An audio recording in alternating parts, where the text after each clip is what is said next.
good evening, good morning, good afternoon, whatever time it is. Hope you're having a great one.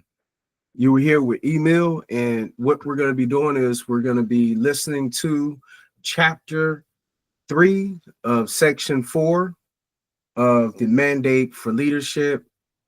This section is going to be by Donald Devine, Dennis Dean Kirk, and Paul Dans. All right, so let's go ahead and get through it. Once we're done through it, then I'm gonna go over some notes, and I will be taking notes. And if you want to be able to look for more, go ahead and look underneath.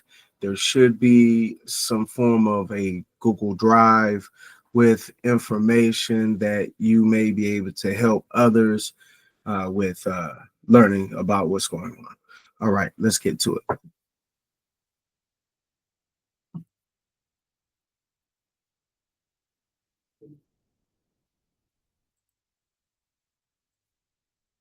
Three central personnel agencies, managing the bureaucracy. Donald Devine, Dennis Dean Kirk, and Paul Dans. Overview from the very first Mandate for Leadership.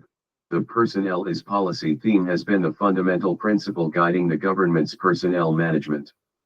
As the U.S. Constitution makes clear, the President's appointment, direction, and removal authorities are the central elements of his executive power. Point 1. In implementing that power, the people and the President deserve the most talented and responsible workforce possible.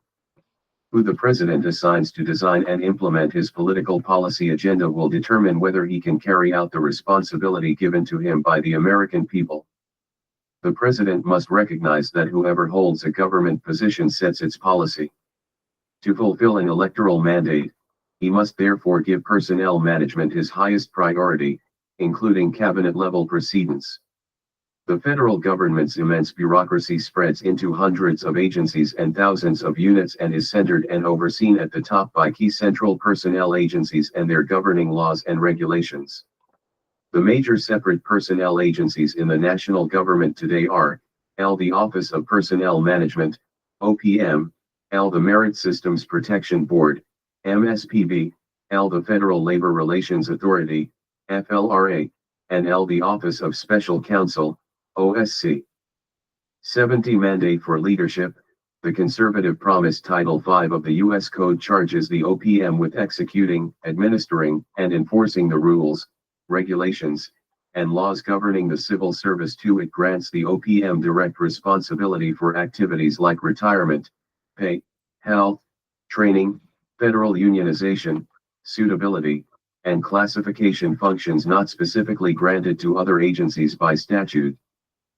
The agency's director is charged with aiding the President, as the President may request, in preparing such civil service rules as the President prescribes and otherwise advising the President on actions that may be taken to promote an efficient civil service and a systematic application of the merit system principles, including recommending policies relating to the selection, promotion, transfer, performance, pay, conditions of service, tenure, and separation of employees.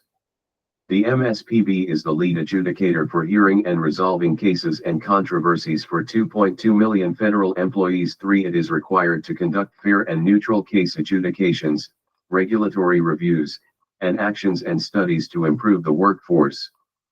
Its court-like adjudications investigate and hear appeals from agency actions such as furloughs, suspensions, demotions, and terminations and are appealable to the U.S. Court of Appeals.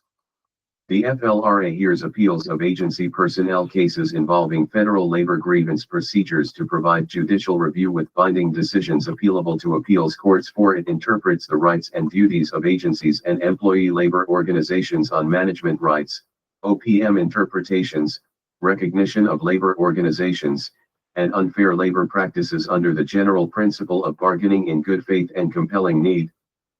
The OSC serves as the investigator, mediator, publisher, and prosecutor before the MSPB with respect to agency and employees regarding prohibited personnel practices, Hatch Act 5 politicization, Uniformed Services Employment and Re-employment Rights Act 6 issues, and whistleblower complaints. Point 7. The Equal Employment Opportunity Commission, EEOC, has general responsibility for reviewing charges of employee discrimination against all civil rights breaches.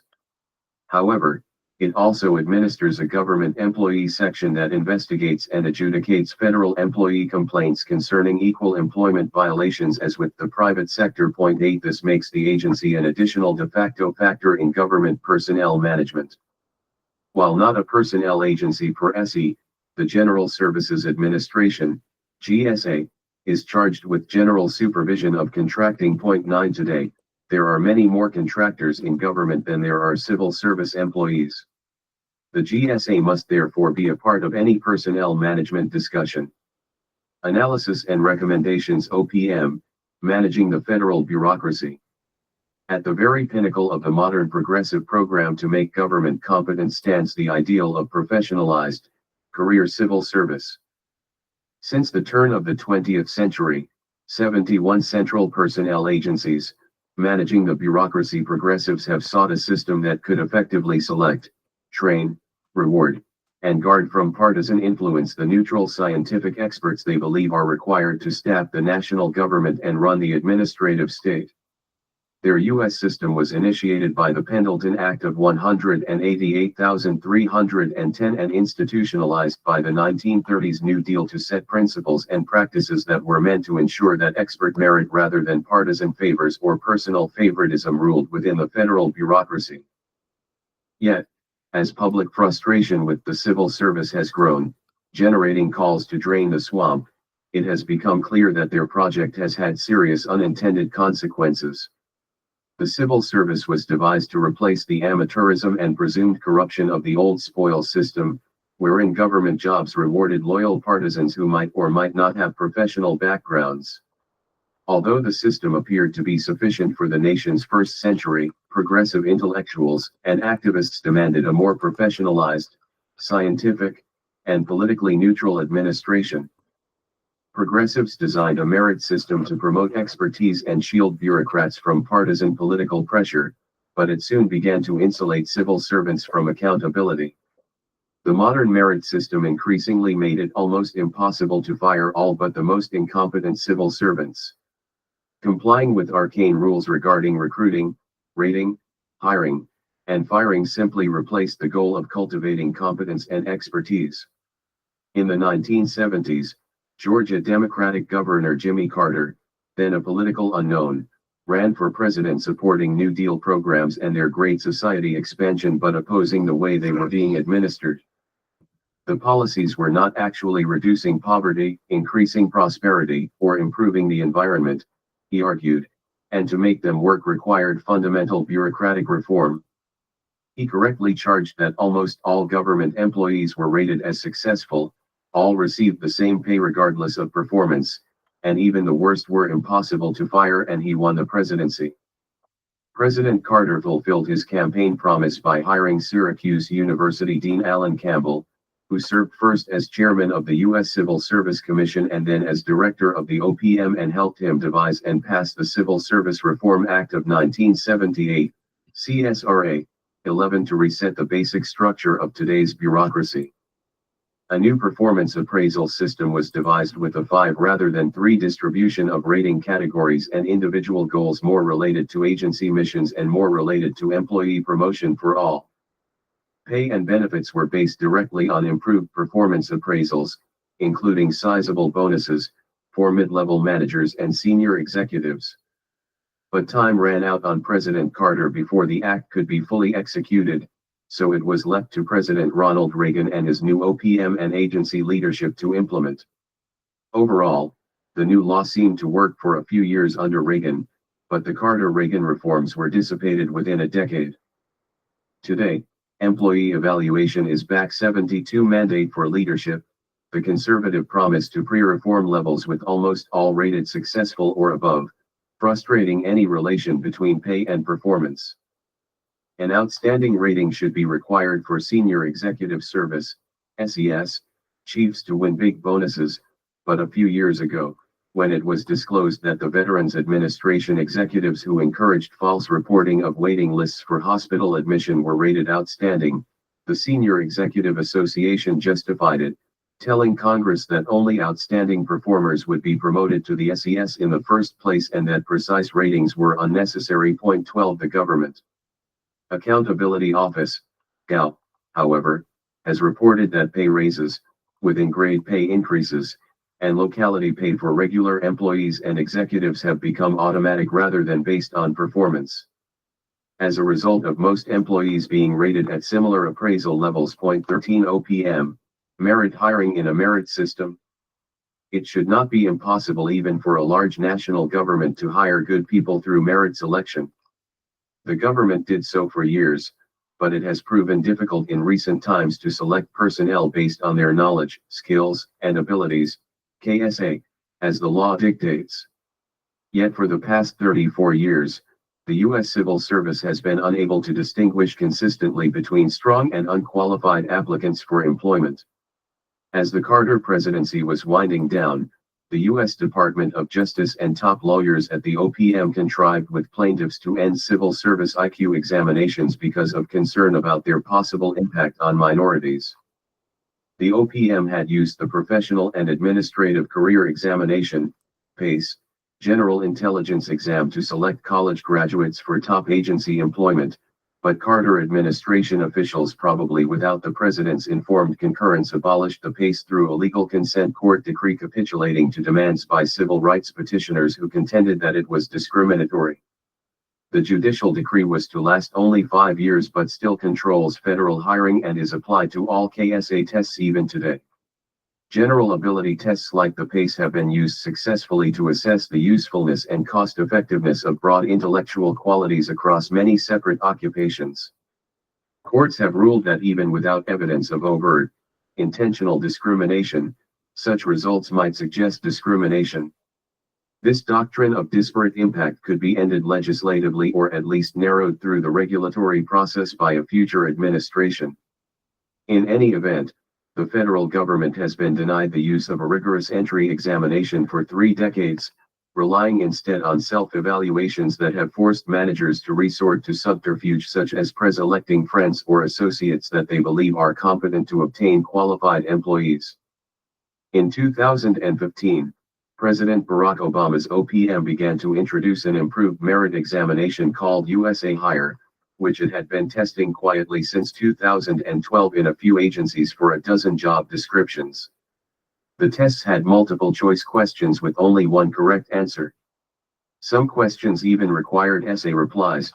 Question 73: Central personnel agencies, managing the bureaucracy that would change regularly to depress cheating.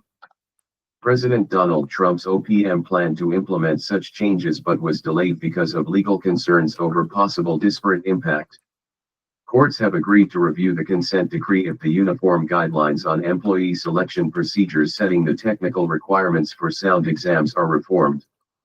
A government that is unable to select employees based on KSA-like test qualifications cannot work, and the OPM must move forward on this very basic personnel management obligation. The centrality of performance appraisal. In the meantime, the OPM must manage the workforce it has. Before they can reward or discipline federal employees, managers must first identify who their top performers are and who is performing less than adequately. In fact, as Ludwig von Mises proved in his classic Bureaucracy, 14, unlike the profit and loss evaluation tool used in the private sector, government performance measurement depends totally on a functioning appraisal system. If they cannot be identified in the first place within a functioning appraisal system, it is impossible to reward good performance or correct poor performance. The problem is that the collegial atmosphere of a bureaucracy in a multifaceted appraisal system that is open to appeals makes this a very challenging ideal to implement successfully. The GAO reported more recently that overly high and widely spread performance ratings were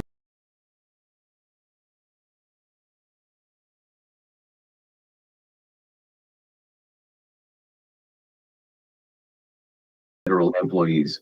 Managers must first identify who their top performers are and who is performing less than adequately.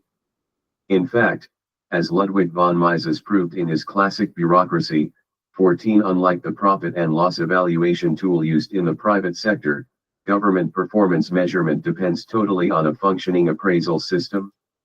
If they cannot be identified in the first place within a functioning appraisal system, it is impossible to reward good performance or correct poor performance. The problem is that the collegial atmosphere of a bureaucracy in a multifaceted appraisal system that is open to appeals makes this a very challenging ideal to implement successfully. The GAO reported more recently that overly high and widely spread performance ratings were again plaguing the government, with more than 99% of employees rated fully successful or above by their managers, a mere 0.3% rated as minimally successful, and 0.1% actually rated unacceptable. 15 What?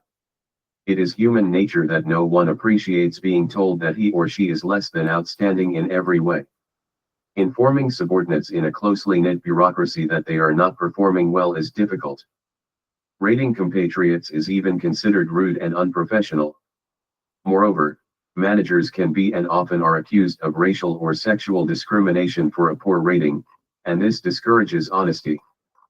In 2018, President Trump issued Executive Order 138/3916 requiring agencies to reduce the time for employees to improve performance before corrective action could be taken, to initiate disciplinary actions against poorly performing employees more expeditiously, to reiterate that agencies are obligated to make employees improve, to reduce the time for employees to respond to allegations of poor performance, to mandate that agencies remind supervisors of expiring employee probationary periods, to prohibit agencies from entering into settlement agreements that modify an employee's personnel record, and to re-evaluate procedures for agencies to discipline supervisors who retaliate against whistleblowers. Unfortunately, the order was overturned by the Biden administration 17, so it will need to be reintroduced in 2025. The fact remains that meaningfully evaluating employees' performance is a critical part of a manager's job. In the Reagan appraisal process, managers were evaluated on how they themselves rated their subordinates. This is critical to 74 mandate for leadership, the conservative promise responsibility and improved management. It is essential that political executives build policy goals directly into employee appraisals, both for mission success and for employees to know what is expected. Indistinguishable from their co-workers on paper, hard-working federal employees often go unrewarded for their efforts and are often the system's greatest critics. Federal workers who are performing inadequately get neither the benefit of an honest appraisal nor clear guidance on how to improve. Political executives should take an active role in supervising performance appraisals of career staff, not unduly delegate this responsibility to senior career managers, and be willing to reward and support good performers. Merit pay. Performance appraisal means little to daily operations if it is not tied directly to real consequences for success as well as failure. According to a survey of major U.S. private companies which, unlike the federal government, also have a profit and loss evaluation, 90% use a system of merit pay for performance based on some type of appraisal system. Despite early efforts to institute merit pay throughout the federal government, however, compensation is still based primarily on seniority rather than merit.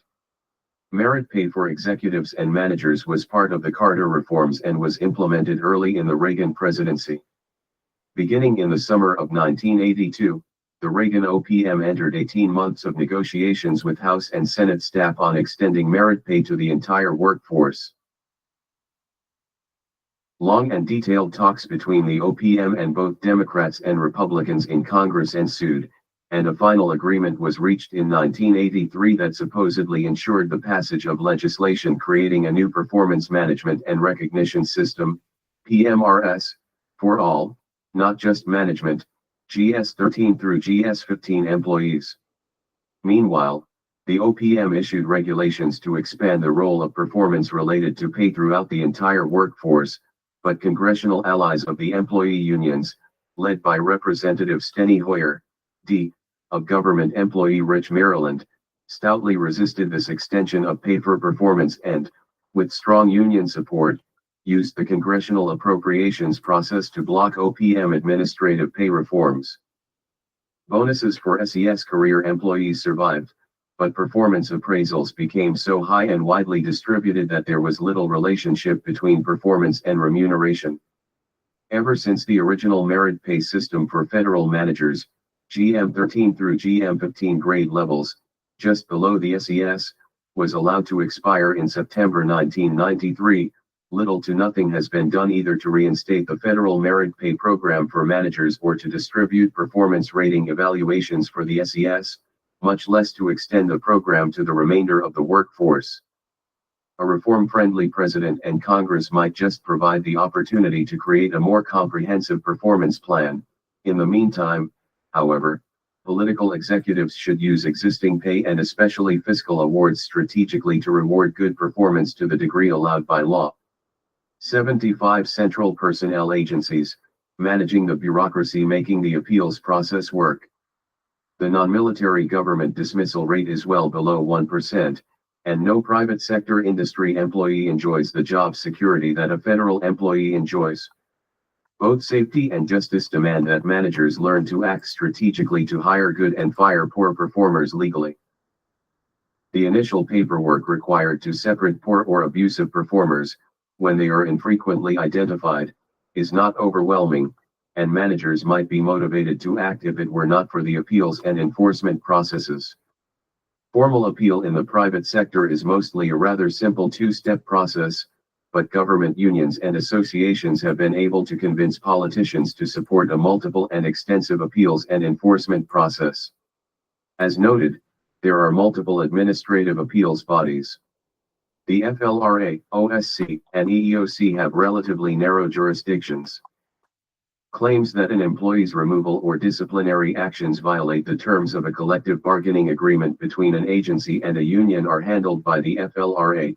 Employees who claim their removal was the result of discrimination can appeal to the EEOC, and employees who believe their firing was retribution for being a whistleblower can go to the OSC.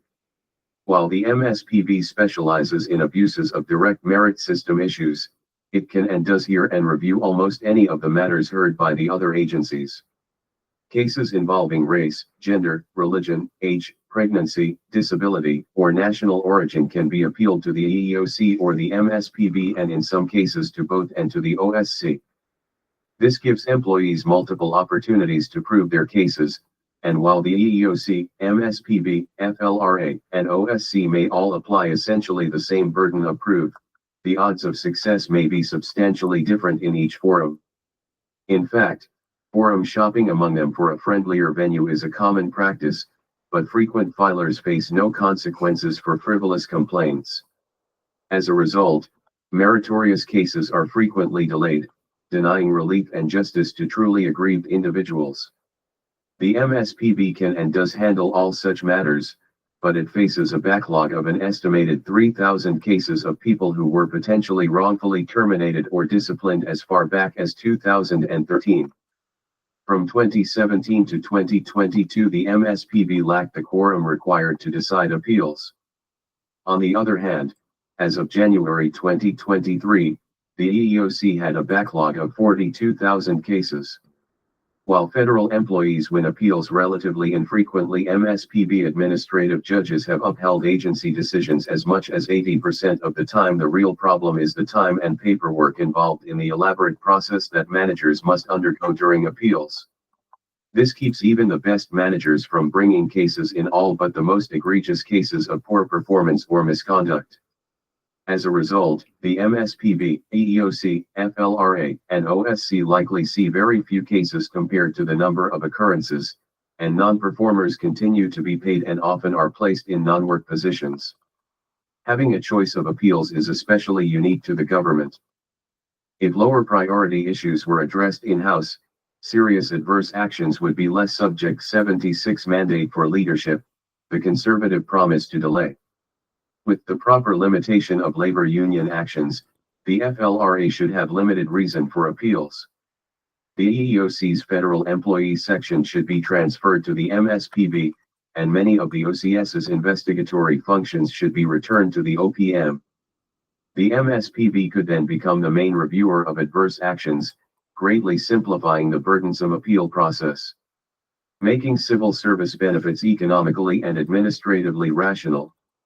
In recent years, the combined wages and benefits of the executive branch civilian workforce totaled $300 billion according to official data. But even that amount does not properly account for billions in unfunded liability for retirement and other government reporting distortions. Official data also report employment as approximately 2 million, but this ignores approximately 20 million contractors who, while not eligible for government pay and benefits, do receive them indirectly through contracting, even if they are less generous. Official data also claim that national government employees are paid less than private sector employees are paid for similar work, but several more neutral sources demonstrate that public sector workers make more on average than their private sector counterparts. All of this extravagance deserves close scrutiny. Market-based pay and benefits. According to current law, federal workers are to be paid wages comparable to equivalent private sector workers rather than compared to all private sector employees. While the official studies claim that federal employees are underpaid relative to the private sector by 20% or more, a 2016 Heritage Foundation study found that federal employees received wages that were 22% higher than wages for similar private sector workers. If the value of employee benefits was included, the total compensation premium for federal employees over their private sector equivalents increased to between 30% and 40%. 18 The American Enterprise Institute found a 14% pay premium and a 61% total compensation premium. 19 Base salary is only one component of a federal employee's total compensation.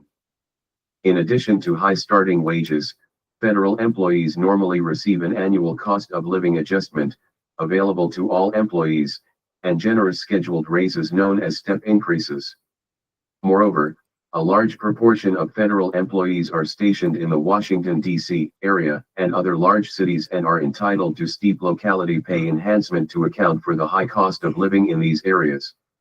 A federal employee with 5 years experience receives 20 vacation days, 13 paid sick days, and all 10 federal holidays compared to an employee at a large private company who receives 13 days of vacation and 8 paid sick days. Federal health benefits are more comparable to those provided by Fortune 500 employers, with the government paying 72% of the weighted average premiums, but this is much higher than for most private plans. Almost half of private firms do not offer any employer contributions at all. 77 central personnel agencies, managing the bureaucracy. The obvious solution to these discrepancies is to move closer to a market model for federal pay and benefits. One need is for a neutral agency to oversee pay hiring decisions, especially for high-demand occupations. The OPM is independent of agency operations, so it can assess requirements more neutrally. For many years, with its special pay rates program, the OPM evaluated claims that federal rates in an area were too low to attract competent employees and allowed agencies to offer higher pay when needed rather than increased rates for all. Ideally, the OPM should establish an initial pay schedule for every occupation and region, monitor turnover rates and applicant-to-position ratios, and adjust pay and recruitment on that basis. Most of this requires legislation, but the OPM should be an advocate for a true equality of benefits between the public and private sectors. Reforming federal retirement benefits. Career civil servants enjoy retirement benefits that are nearly unheard of in the private sector. Federal employees retire earlier, normally at age 55 after 30 years, enjoy richer pension annuities, and receive automatic cost of living adjustments based on the areas in which they retire.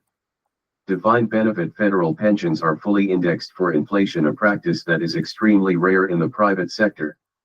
A federal employee with a pre-retirement income of $25,000 under the older of the two federal retirement plans will receive at least $200,000 more over a 20-year period than will private sector workers with the same pre-retirement salary under historic inflation levels. During the early Reagan years, the OPM reformed many specific provisions of the federal pension program to save billions administratively. Under OPM pressure, Reagan and Congress ultimately ended the old Civil Service Retirement System, CSRS, entirely for new employees, which, counting disbursements for the unfunded liability, accounted for 51.3% of the federal government's total payroll. The retirement system that replaced it, the Federal Employees Retirement System, FERS, reduced the cost of federal employee retirement disbursements to 28.5% of payroll, including contributions to Social Security and the employer match to the thrift savings plan. More of the pension cost was shifted to the employee, but the new system was much more equitable for the 40% who received few or no benefits under the old system. By 1999, more than half of the federal workforce was covered by the new system, and the government's per capita share of the cost, as the employer, was less than half the cost of the old system, 20.2% of FERS payroll versus 44.3% of CSRS payroll, representing one of the largest examples of government savings anywhere.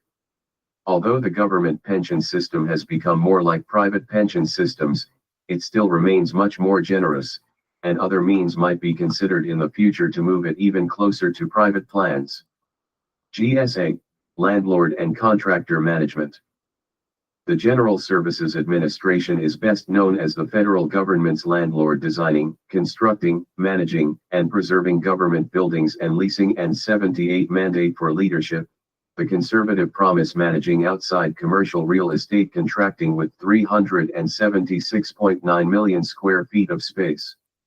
Obviously, as its prime function, real estate expertise is key to the GSA's success. However, the GSA is also the government's purchasing agent, connecting federal purchasers with commercial products and services in the private sector and their personnel management functions. With contractors performing so many functions today, the GSA therefore becomes a de facto part of government-wide personnel management. The GSA also manages the Presidential Transition Act, PDA, process, which also directly involves the OPM. A recent proposal would have incorporated the OPM and GSA, and OMB. Fortunately, this did not take place in that form, but it would make sense for GSA and OPM leadership and staff to hold regular meetings to work through matters of common interest, such as moderating PDA personnel restrictions and the relationships between contract and civil service employees. Reductions in force. Reducing the number of federal employees seems an obvious way to reduce the overall expense of the civil service, and many prior administrations have attempted to do just this. Presidents Bill Clinton and Barack Obama began their terms, as did Ronald Reagan and Donald Trump, by mandating a freeze on the hiring of new federal employees, but these efforts did not lead to permanent and substantive reductions in the number of non-defense federal employees. First, it is a challenge even to know which workers to cut. As mentioned, there are 2 million federal employees, but since budgets have exploded, so has the total number of personnel, with nearly 10 times more federal contractors than federal employees. Contractors are less expensive because they are not entitled to high government pensions or benefits and are easier to fire and discipline. In addition, millions of state government employees work under federal grants, in effect administering federal programs. These cannot be cut directly. Cutting federal employment can be helpful and can provide a simple story to average citizens, but cutting functions, levels, funds, and grants is much more important than setting simple employment size. Simply reducing numbers can actually increase costs. OMB instructions following President Trump's employment freeze told agencies to consider buyout programs, encouraging early retirements in order to shift costs from current budgets in agencies to the retirement system and minimize the number of personnel fired. The Environmental Protection Agency immediately implemented such a program, and OMB urged the passage of legislation to increase payout maximums from $25,000 to $40,000 to further increase spending under the cuts. President Clinton's OMB had introduced a similar buyout that cost the Treasury $2.8 billion, mostly for those who were going to retire anyway. Moreover, when a new employee is hired to fill a job recently vacated in a buyout, the government for a time is paying 2 people to fill one job. 79 central personnel agencies, managing the bureaucracy. What is needed at the beginning is a freeze on all top career position hiring to prevent burrowing in by outgoing political appointees. Moreover, 4 factors determine the order in which employees are protected during layoffs: tenure, veterans' preference, seniority, and performance in that order of importance. Despite several attempts in the House of Representatives during the Trump years to enact legislation that would modestly increase the weight given to performance over time of service, the fierce opposition by federal managers associations and unions representing long-serving but not necessarily well-performing constituents explains why the bills failed to advance. A determined president should insist that performance be first and be wary of costly types of reductions in force. Impenetrable bureaucracy. The GAO has identified almost 100 actions that the executive branch or Congress could take to improve efficiency and effectiveness across 37 areas that span a broad range of government missions and functions. It identified 33 actions to address mission fragmentation, overlap, and duplication in the 12 areas of defense, economic development, health, homeland security, and information technology.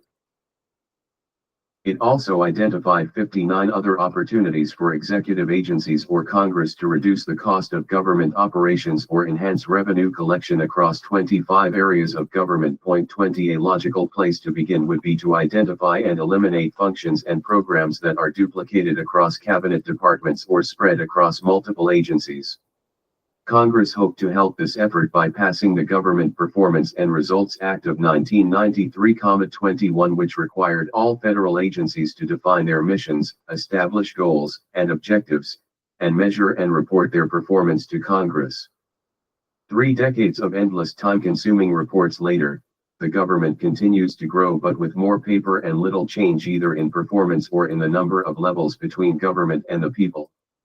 The Brookings Institution's Paul Light emphasizes the importance of the increasing number of levels between the top heads of departments and the people at the bottom who receive the products of government decision-making. He estimates that there are perhaps 50 or more levels of impenetrable bureaucracy and no way other than imperfect performance appraisals to communicate between them. Point 22. The Trump administration proposed some possible consolidations, but these were not received favorably in Congress, whose approval is necessary for most such proposals. The best solution is to cut functions and budgets and devolve responsibilities. That is a challenge primarily for presidents, Congress, and the entire government, but the OPM still needs to lead the way government-wide in managing personnel properly, even in any future smaller government. Creating a responsible career management service. The people elect a president who is charged by Article 2, Section 3 of the Constitution 23 with seeing that the laws are faithfully executed, with his political appointees democratically linked to that legitimizing responsibility. An autonomous bureaucracy has neither a mandate for leadership, the conservative promise independent constitutional status, nor separate moral legitimacy. Therefore, career civil servants by themselves should not lead major policy changes and reforms. The creation of the Senior Executive Service was the top career change introduced by the 1978 Carter-Campbell Civil Service Reform Act. Its aim was to professionalize the career service and make it more responsible to the democratically elected commander-in-chief and his political appointees while respecting the rights due to career employees, very much including those in the top positions. The new SES would allow management to be more flexible in filling and reassigning executive positions and locations beyond narrow specialties for more efficient mission accomplishment, and would provide pay and large bonuses to motivate career performance. The desire to infiltrate political appointees improperly into the high career civil service has been widespread in every administration, whether Democrat or Republican. Democratic administrations, however, are typically more successful because they require the cooperation of careerists, who generally lean heavily to the left. Such burrowing in requires career job descriptions for new positions that closely mirror the functions of a political appointee, a special hiring authority that allows the bypassing of veterans' preference as well as other preference categories, and the ability to frustrate career candidates from taking the desired position. President Reagan's OPM began by limiting such SES burrowing in, arguing that the proper course was to create and fill political positions. This simultaneously promotes the CSRA principle of political leadership of the bureaucracy and respects the professional autonomy of the career service. But this requires that career SES employees should respect political rights too. Actions such as career staff reserving excessive numbers of key policy positions as career reserve to deny them to non-career SES employees frustrate CSRA intent. Another evasion is the general domination by career staff on SES personnel evaluation boards, the opposite of non-career executives dominating these critical meeting discussions as expected in the SES. Career training also often underplays the political role in leadership and inculcates career-first policy and value viewpoints. Frustrated with these activities by top career executives, the Trump administration issued Executive Order 139/5724 to make career professionals in positions that are not normally subject to change as a result of a presidential transition but who discharge significant duties and exercise significant discretion in formulating and implementing executive branch policy and programs an exception to the competitive hiring rules and examinations for career positions under a new Schedule F. It ordered the director of OPM and agency heads to set procedures to prepare lists of such confidential, policy determining, policy making, or policy advocating positions and prepare procedures to create exceptions from civil service rules when careerists hold such positions, from which they can relocate back to the regular civil service after such service. The order was subsequently reversed by President 81 Central Personnel Agencies, managing the bureaucracy Biden 25 at the demand of the civil service associations and unions. It should be reinstated, but SES responsibility should come first. Managing personnel in a union environment. Historically, unions were thought to be incompatible with government management.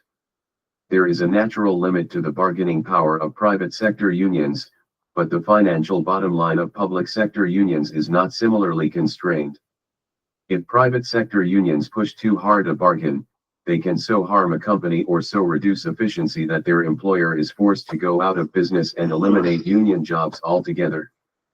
There is no such limit in government, which cannot go out of business, so demands can be excessive without negatively affecting employee and union bottom lines. Even Democratic President Franklin Roosevelt considered union representation in the federal government to be incompatible with democracy. Striking and even threats of bargaining and delay were considered acts against the people and thus improper. It was not until President John Kennedy that union representation in the federal government was recognized, and then merely by executive order. Labor bargaining was not set in statute until the Carter administration was forced by Congress to do so in order to pass the CSRA, although all bargaining was placed under OPM review. The CSRA was able to maintain strong management rights for the OPM and agencies and forbade collective bargaining on pay and benefits as well as management prerogatives. Over time, OPM, FLRA, and agencies' personnel offices and courts, especially in Democratic administrations, narrowed management rights so that labor bargaining expanded as management rights contracted. But the management rights are still in statute, have been enforced by some administrations, and should be enforced again by any future OPM and agency managements, which should not be intimidated by union power. Rather than being daunted, President Trump issued 3 executive orders, Executive Order 13836, encouraging agencies to renegotiate all union collective bargaining agreements to ensure consistency with the law and respect for management rights, 26 Executive Order 13837, encouraging agencies to prevent union representatives from using official time preparing or pursuing grievances or from engaging in other union activity on government time, 27 Executive Order 13839, encouraging agencies both to limit labor grievances on removals from service or on challenging performance appraisals and to prioritize performance over seniority when deciding who should be retained following reductions in force. 2882. Mandate for leadership. The conservative promise all were revoked by the Biden administration 29 and should be reinstated by the next administration, to include the immediate appointment of the FLRA General Counsel and reactivation of the impasses panel. Congress should also consider whether public sector unions are appropriate in the first place. The bipartisan consensus up until the middle of the 20th century held that these unions were not compatible with constitutional government. 30 After more than half a century of experience with public sector union frustrations of good government management, it is hard to avoid reaching the same conclusion. Fully staffing the ranks of political appointees. The president must rely legally on his top department and agency officials to run the government and on top White House staff employees to coordinate operations through regular cabinet and other meetings and communications. Without this political leadership, the career civil service becomes empowered to lead the executive branch without democratic legitimacy. While many obstacles stand in his way, a president is constitutionally and statutorily required to fill the top political positions in the executive branch both to assist him and to provide overall legitimacy. Most presidents have had some difficulty obtaining congressional approval of their appointees, but this has worsened recently. After the 2016 election, President Trump faced special hostility from the opposition party and the media in getting his appointees confirmed or even considered by the Senate. His early Office of Presidential Personnel, PPO, did not generally remove political appointees from the previous administration but instead relied mostly on prior political appointees and career civil servants to run the government. Such a reliance on holdovers and bureaucrats led to a lack of agency control and the absolute refusal of the acting attorney general from the Obama administration to obey a direct order from the president. Under the early PPO, the Trump administration appointed fewer political appointees in its first few months in office than had been appointed in any recent presidency, partly because of historically high partisan congressional obstructions but also because several officials announced that they preferred fewer political appointees in the agencies as a way to cut federal spending. Whatever the reasoning, this had the effect of permanently hampering the rollout of the new president's agenda. Thus, in those critical early years, much of the government relied on senior careerists and holdover Obama appointees to carry out the sensitive responsibilities that would otherwise belong to the new president's appointees. Fortunately, the later PPO, OPM, and Senate leadership began to cooperate to build a strong team to implement the president's personnel appointment agenda. Any new administration would be wise to learn that it will need a full cadre of sound political appointees from the beginning if it expects to direct this enormous federal bureaucracy. A close relationship between the PPO at the White House and the OPM, coordinating with agency assistant secretaries of administration, the three central personnel agencies, managing the bureaucracy and PPO's chosen White House liaisons and their staff at each agency, is essential to the management of this large, multilevel, resistant, and bureaucratic challenge. If personnel is policy is to be our general guide, it would make sense to give the president direct supervision of the bureaucracy with the OPM director available in his cabinet. A reformed bureaucracy today, the federal government's bureaucracy cannot even meet its own civil service ideals. The merit criteria of ability, knowledge, and skills are no longer the basis for recruitment, selection, or advancement, while pay and benefits for comparable work are substantially above those in the private sector. Retention is not based primarily on performance, and for the most part, inadequate performance is not appraised, corrected, or punished. The authors have made many suggestions here that, if implemented, could bring that bureaucracy more under control and enable it to work more efficiently and responsibly, which is especially required for the half of civilian government that administers its undeniable responsibilities for defense and foreign affairs. While a better administered central bureaucracy is crucial for both those and domestic responsibilities, the problem of properly running the government goes beyond simple bureaucratic administration. The specific deficiencies of the federal bureaucracy size, levels of organization, inefficiency, expense, and lack of responsiveness to political leadership are rooted in the progressive ideology that unelected experts can and should be trusted to promote the general welfare in just about every area of social life. The Constitution, however, reserved a few enumerated powers to the federal government while leaving the great majority of domestic activities to state, local, and private governance. As James Madison explained, the powers reserved to the several states will extend to all the objects, which, in the ordinary course of affairs, concern the lives, liberties, and properties of the people, and the internal order, improvement, and prosperity of the state. 31 Modern progressive politics has simply given the national government more to do than the complex separation of powers Constitution allows.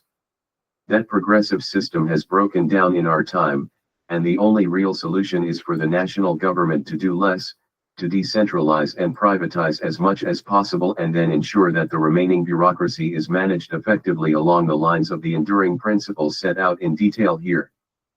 Authors note, the authors are grateful for the collaborative work of the individuals listed as contributors to this chapter for the 2025 Presidential Transition Project. The authors alone assume responsibility for the content of this chapter, and no views expressed herein should be attributed to any other individual. All right. It was a lot said. So let's go ahead and just talk about it.